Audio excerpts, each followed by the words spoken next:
New York Times আর একটা report করেছে, যার শিরোনাম হচ্ছে ইরানে দ্রুত জয়ের কথা ভেবেছিলেন ট্রাম্প, কিন্তু তার সব হিসাব নিকাশ পাল্টে যাচ্ছে এইভাবে যে তাদের এখন পর্যন্ত 6 জন সেনা নিহত হয়েছে, কিন্তু তাদের দূতাবাস বন্ধ করতে হয়েছে।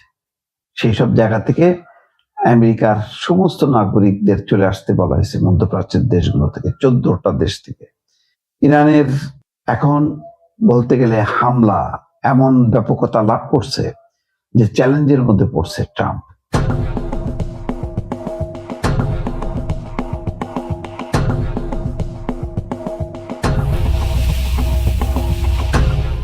বলা হচ্ছে ইতিমধ্যে 6 জন মার্কিন সেনা নিহত হয়েছে।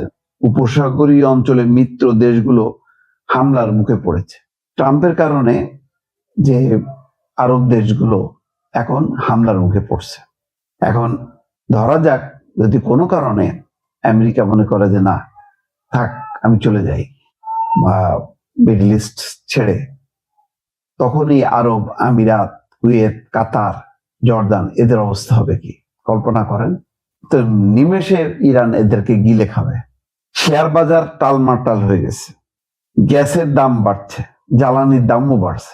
ইতিমধ্যে হাহাকার অবস্থা। বাংলাদেশের অবস্থায় দেখেন, যান তেল কিনতে পেট্রোল পাম্প গুলোতে দেখেন কি অবস্থা। ধারণা করা হচ্ছে যুক্তরাষ্ট্রের সামরিক বাহিনী প্রতিদিন লাখ লাখ ডলার খরচ করছে। ইরানের রাষ্ট্রীয় গণমাধ্যম এবং স্থানীয় স্বাস্থ্য কর্মকর্তারা বলেছে, ইরানের মেয়েদের একটি প্রাথমিক বিদ্যালয়ে নির্বিচারে বিমান হামলায় 175 জন নিহত হয়েছে ছাত্রী। ট্রাম্প প্রশাসন বলছে এই হামলার জন্য কে দায়ী তা নিয়ে তারা তদন্ত করছে। খোদ মার্কিন তদন্তে ইঙ্গিত মিলেছে এই হামলার জন্য সম্ভবত যুক্তরাষ্ট্রই দায়ী। মানে এই দায়ও তারা নিছে যে 175 জন শিশু মারা গেছে।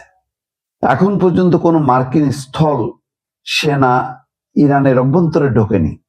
তবে ট্রাম্প প্রশাসন সেনা মোতায়েনের সম্ভাবনাকে পুরোপুরি নাকচ করেনি।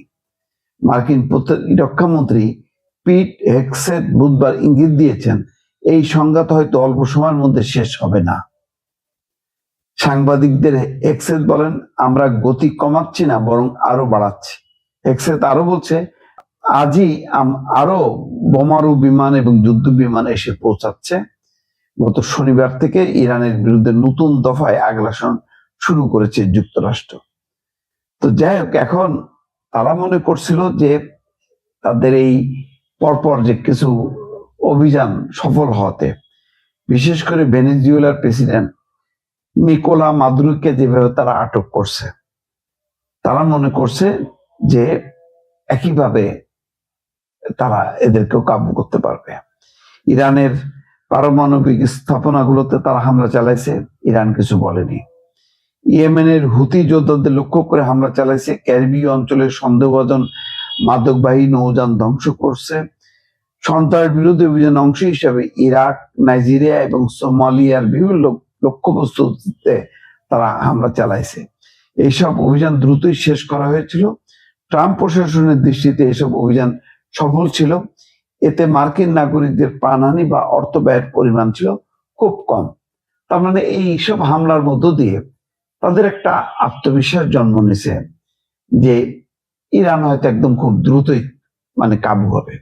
এখন এই যে কাবু হচ্ছে না, যুদ্ধের বিস্তৃতি বাড়ছে, তার মিত্র মধ্যপ্রাচ্যে মার্কিন মিত্র দেশগুলো আস্তে আস্তে আস্থা হারাচ্ছে যে ইরানকে তো তারা নিয়ন্ত্রণ করতে পারলো না, এখন উল্টা তারা আক্রান্ত হচ্ছে। সব মিলায় একটা হতাশাজনক পরিস্থিতি তৈরি হয়েছে ট্রাম্পের জন্য।